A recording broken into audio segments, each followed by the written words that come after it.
A lot of Nigerians do not know the significance my family has played in shaping Nigeria as it is today. So I'm going to go ahead and share this story. Of course, this is definitely going to cause problems between me and my family, but I don't give a shit. So let's go. Okay, to start off, this is my dad, Yakubu Bako, former governor of Akwa Ibom in Nigeria, and this is his Wikipedia page.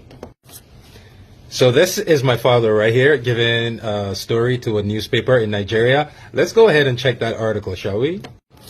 It says, Colonel Yakubu Bako served as the military governor of Akwa Ibom State and under the administration of late General Sani Abacha.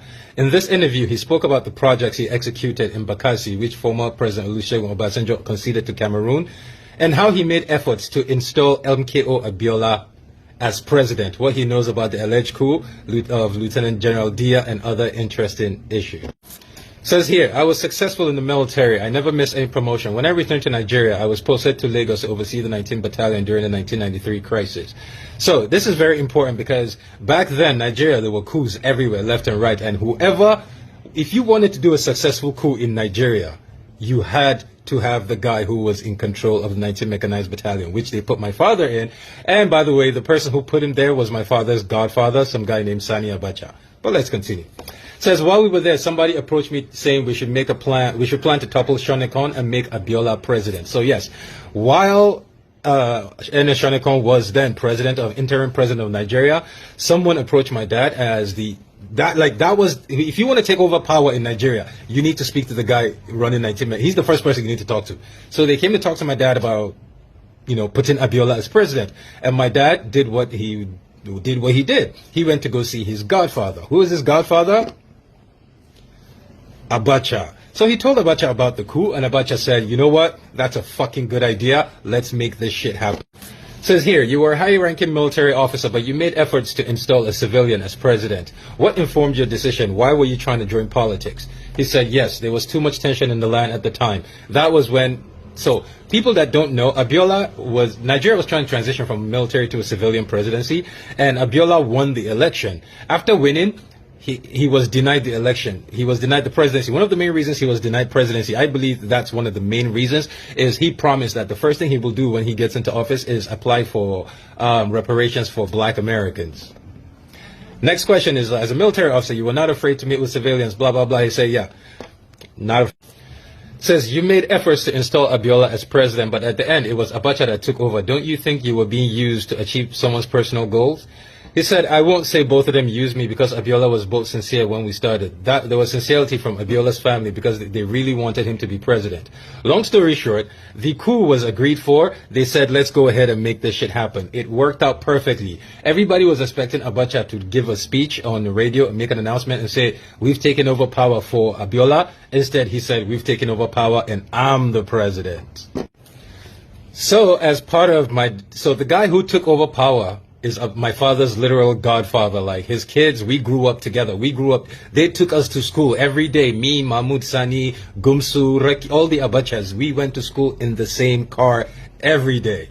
So that happened, and my dad was rewarded giving governor of Akwa Ibom. They sent him to go take Bakassi from Cameroon, which he did. He took Bakassi back from Cameroon, and after that, he was sent to NECON, which was Nigerian Electoral Commission. Back then, Abacha wanted to become a civilian president, so he put my father in charge of the logistics. He put his boy to make sure everything goes smooth.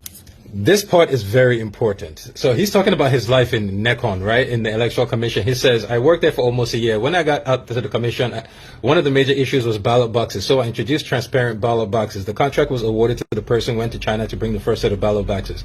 I created an office for myself at the airport in Abuja so that the trailers would come and offload and go for the sensitive materials which we were to print overseas. I told Abacha that since he trusted me, I wanted our security and printing office to print it and let me be responsible for it. So, a lot of you don't know this. There was a time during Abacha's there was a time when my dad was basically given the security minting and printing of Nigeria. So when I tell you I grew up really fucking rich, a lot of you would not fucking understand. When my father took over from Bakassi in Akwa Ibom, Nigeria was under sanctions. So all the oil we sold was on the black market. When I tell you guys that you guys who are praying for Israel to come in and destroy, there's no one in my bloodline that will suffer the consequences of your decision. We got so much money, we will run the fuck out of the country and go anywhere. You don't like it, but it's the fucking fact. I have no reason to add this part, but I just did anyways. He's talking about my mom, his Bachama wife. My mom is Bachama. I'm not even a full fucking Hausa guy. I am basically 25% Okanyali, 25% Hausa, and 50% Bachama. So if anything, I am more Bachama than I am Hausa. But yes, my father's family did not like the fact that my father met a Bachama woman and married her. They wanted to ship him a Hausa bride, and they are 100% responsible for my parents' divorce. Like a lot of Nigerian families, he tried, she couldn't do it. After years of harassment from my father's side of the family, she left. But yeah, I just want to add this. My father's side of the family is responsible for my parents' divorce. So yes, my father is responsible for Abiola's coup. Abiola came to him. He was the one that set it up. He was the guy. He was the architect of it. But his boss, Abacha, had to be the face of it. So my dad did everything. Abacha took control. Abacha took power. My father was sent to Bakassi. My dad took Bakassi back from Cameroon, and Obasanjo ended up giving it to Bakassi. By the way, do y'all want to know why my father ended up having fallen out with Abacha?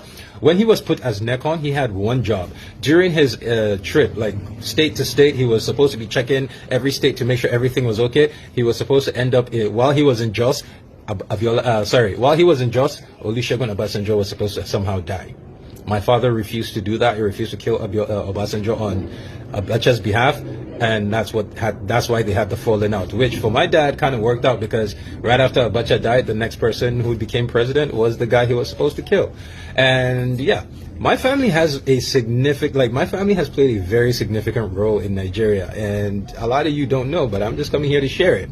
So when I say the things I say, I have more access than most of you would possibly realize. And growing up, I was that one kid that always wanted to hang around his dad when dad had visitors. Unless he explicitly kicked me out, I'm sitting there, I'm listening to everything they're saying. And he always used to, like, I was that one son. But anyways, I just wanted to share, man. My family is very pivotal in Nigeria's direction. My dad was responsible for Abacha. Some low-key, he was kind of responsible for Abiola's death, because if he didn't accept that coup thing, it wouldn't have happened. He was also responsible. He's also the reason that Obasanjo ended up becoming president, because he refused to kill him. Now you know.